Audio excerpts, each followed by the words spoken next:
Hi everyone hi everyone and welcome to all. तो finally CAPF assistant commandant जिसका exam जो है अगस्त में कंडक्ट किए गए थे 2025 में, है ना। 2025 में जिसका एग्जाम कंडक्ट किए गए थे 3 अगस्त को, तो उसका जो पर्सनालिटी टेस्ट का जो टाइमिंग है, पर्सनालिटी टेस्ट बोल लो या फिर इंटरव्यू टेस्ट बोल लो, उसका जो शेड्यूल है उसको रिलीज किए गए हैं। ठीक है, तो टोटल देखो पीएचडी में जो है 1019 जितना भी कैंडिडेट हैं उसको यहाँ पे डिक्लेयर किए गए थे। ठीक है, यहाँ पे उसके बाद क्या है कि नेक्स्ट स्टेप यहाँ पे इंटरव्यू का है। तो इंटरव्यू के लिए यहाँ पे टोटल इतने कैंडिडेट को यहाँ पे बुलाए जाएंगे, प्लस उसी के साथ ध्यान रखना इंटरव्यू का जो डेट है वो यहाँ पे रिलीज किए गए हैं, डिक्लेयर किए गए हैं 4 मई को। ठीक है, तो 4 मई जो है मंडे पड़ने वाला है, तो मंडे से जो है पूरा यहाँ पे इंटरव्यू स्टार्ट हो जाएगा सीएपीएफ एसी का। तो इस चीज को अच्छे तरीके से ध्यान में रखना है। प्लस जो पर्सनालिटी टेस्ट का जो लेटर है वो लेटर यहाँ पे बहुत ही जल्द यहाँ पे शॉर्टली रिलीज किए जाएंगे, तो वेबसाइट को यहाँ पे चेक करते ही रहना है, वहां पे इसको रिलीज किए जाएंगे। बाकी यही बस इंपॉर्टेंट पॉइंट है, बाकी ट्रेवल अलाउंसेस तो दिए जाते हैं, तो सबको पता है। यही चीज है जो कि मेन इंपॉर्टेंट है। बाकी कैसे इसको प्रिपरेशन करना है थोड़ा इसके बारे में डिस्कस करेंगे। ठीक है, इसके बारे में डिस्कस करेंगे कि हाउ टू प्रिपेयर इंटरव्यू। लेकिन अब इंटरव्यू देखोगे तो ऐसा थोड़ा है कि एक दिन में 2 दिन में इसको प्रिपेयर कर लोगे, समझ पा रहे हो। तो किस तरीके से एक प्रॉपर अप्रोच होना चाहिए उसके बारे में डिस्कस करेंगे।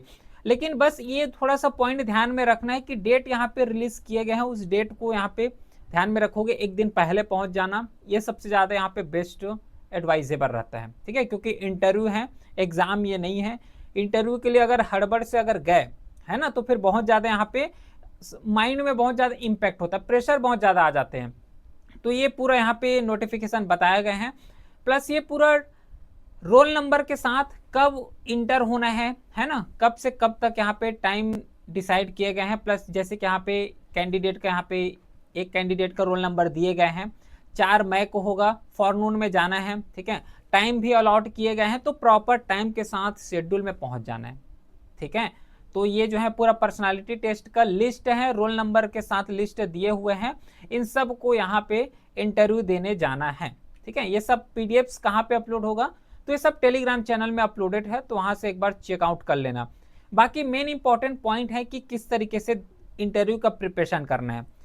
सबसे जो मोस्ट इंपॉर्टेंट पॉइंट आता है वो है डीएफ का, डीएएफ का जो डिटेल एप्लीकेशन फॉर्म भरे होंगे, मोस्टली क्वेश्चन देखने को यहाँ से मिलते हैं। अब देखो ये ऐसा नहीं है कि रिटन एग्जाम में जिस तरीके से आते हैं तो तुक्का लगा दिए या फिर एक्सपेक्टेड क्वेश्चन सॉल्व कर लिए तो क्वेश्चन बन गया, ये ऐसा नहीं है। ये पूरा पर्सनालिटी टेस्ट है, पूरा पर्सनालिटी को देखे जाते हैं, इस पॉइंट को ध्यान में रखना है। डीएफ में बस ये ध्यान रखना है कि जो भी चीज भरे हुए हैं, जैसे कि एक होता है ना, अगर फेक डीएफ बनाना या फिर हम लोग कुछ भी चीज को अगर गलत बता रहे हैं, पहले बात तो ऑनेस्टी रहना, सब बोलते हैं और मैं भी यही बोलूंगा कि जितना ज्यादा हो सके उतना ज्यादा ऑनेस्टी रहना, रेंडमली कुछ भी बातें यहाँ पे नहीं बताना है। और डीएफ को अगर पहले से फिल करा चुके थे, है ना, अगर पता होगा एग्जाम फॉर्म फिलअप किए होंगे, तो डीएफ जो है पहले से फिल कर चुके थे, इसको डैफ भी बोलते हैं, डीएएफ भी बोलते हैं, प्रोनाउंसिएशन अपने अनुसार।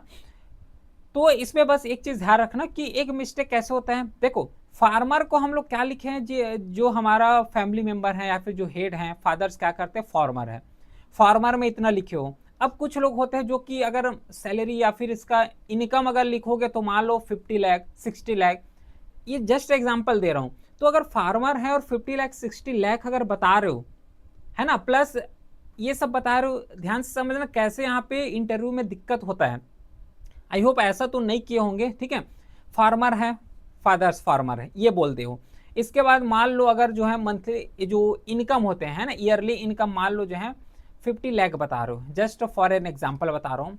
और 50 लाख बताने के बाद भी अगर एनसीएल यहाँ पे चूज किए हो, नॉन क्रीमी लेयर अगर यहाँ पे चूज किए हो, तो यहाँ पे देखो ये लग रहा है ना कि फार्मर है, 50 लाख कैसे आया, फिर यहाँ पे जो है नॉन क्रीमी लेयर में यहाँ पे अप्लाई किए गए हैं, तो ये यहाँ पे निगेटिव इंपैक्ट डालता है। क्योंकि जो डीएफ यहाँ पे डेफ फिलअप किए होंगे पूरा डिटेल एप्लीकेशन होते हैं, और पता होता है जो इंटरव्यू लेंगे उसको भी पता है कि डेफ में ये चीज फिलअप किए गए हैं। अगर ये पॉइंट अगर पकड़े गए, ये तो जस्ट एग्जाम्पल है, इस तरीके से कई भी एग्जाम्पल हो सकते हैं, अगर ये पॉइंट पकड़े गए तो फिर इंटरव्यू में क्वेश्चन आएगा। फिर उस क्वेश्चन को फिर हैंडल भी करना पड़ेगा। ये चीज़ होता है, यहाँ पे ध्यान में रखोगे। प्लस जितना ज़्यादा हो सके हॉनेस्टी ही यहाँ पे मेंटेन करके रखना है, ठीक है। बाकी देखो इसके लिए एक प्रॉपर अलग से वीडियो भी बना देंगे, क्योंकि हर एक पॉइंट को डिटेल में बता पाना यहाँ पे इम्पॉसिबल टाइप है। अलग वीडियो बनाएंगे तो उसमें पूरा केवल और केवल इंटरव्यू के बारे में ही डिस्कस करेंगे। तो ये कुछ बस थोड़ा सा यहाँ पे पॉइंट डिस्कस करना था। सबसे ज़्यादा जो प्रिपेयर करके जाओगे वो डीएफ को प्रिपेयर करके जाना, डेफ को प्रिपेयर करके जाओगे। उसी के साथ थोड़ा सा यहाँ पे न्यूज़पेपर रीडिंग अब स्टार्ट कर दो। न्यूज़पेपर स्पेशली जो एडिटोरियल सेक्शन होता है, एटलीस्ट 1 से 2 न्यूज़पेपर अब स्टार्ट कर दो थोड़ा सा रीडिंग करना। और ये नहीं बोलूँगा कि पूरा न्यूज़पेपर को स्टार्ट कर दो, नो। एक एडिटोरियल सेक्शन आता है और एक फ्रंट पेज आता है, बस दोनों बस को यहाँ पे प्रिपेयर करके जाना है। फ्रंट पेज और एडिटोरियल दोनों को यहाँ पे प्रिपेयर करके जाओगे। डेली बेसिस में आप प्रिपेयर करना स्टार्ट कर दो। थोड़ा सा अपना जो सराउंडिंग एनवायरनमेंट है उसके बारे में पता होना चाहिए। और टेलीग्राम चैनल में जो है मोस्ट जो फ्रिक्वेंटली इंटरव्यू सेशन में पूछे जाते हैं उस टाइप के क्वेश्चंस भी रखे हुए हैं, वो सब टेलीग्राम चैनल में अपलोड हो जाएगा, तो वहाँ से एक्सेस कर सकते हो। एटलीस्ट उसको भी प्रिपेयर करके जाना। और डैप में 1 to 1 सिंगल लाइन को यहाँ पे प्रिपेयर करके जाना कि लिखे क्या हो। अगर मान लो डैप से इस तरीके से क्वेश्चन पूछते हैं तो हम लोग कैसे हैंडल कर सकते हैं। अगर जो है इनकम के बेस में आ रहे हैं तो उसको कैसा हैंडल करेंगे। अर्ली लाइफ के बारे में अगर पूछ दिए तो उसको कैसे हैंडल करना है। तो ये कुछ पॉइंट्स होते हैं जिसको पहले से प्रिपेयर करके जाओगे वो ज़्यादा बेस्ट है। और हो सके तो जो है मॉक इंटरव्यू कवर कर सकते हो, और ये मॉक इंटरव्यू मेरे ख्याल से देना चाहिए। मॉक इंटरव्यू दो, क्योंकि इससे ये पता चलेगा कि किस तरीके से प्रेशर होते हैं, किस तरीके से क्वेश्चंस को हैंडल करना है। उसमें सबसे मोस्ट इंपॉर्टेंट पॉइंट आता है वो है फीडबैक का, कि कितना फीडबैक मिला है। और ये फीडबैक अपने लेवल में इंप्रूवमेंट होता है।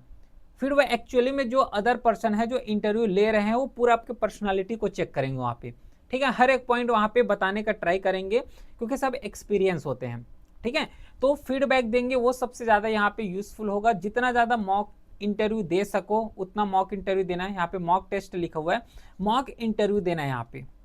ये बेस्ट कुछ यहाँ पे एडवाइजेबल रहेगा, है ना। डेप से रिलेटेड हो गया, प्लस कुछ मिस्टेक्स यहाँ पे ना हो। अगर कुछ हुआ होगा तो उसके अकॉर्डिंगली हमें जो है अपना आंसर सोच के रखना है। अगर इस तरीके से अगर फिलअप हुआ होगा, क्योंकि उस समय उतना ज़्यादा मेच्योरिटी नहीं रहे होंगे जिस तरीके से अभी जो है मेच्योरिटी आता है।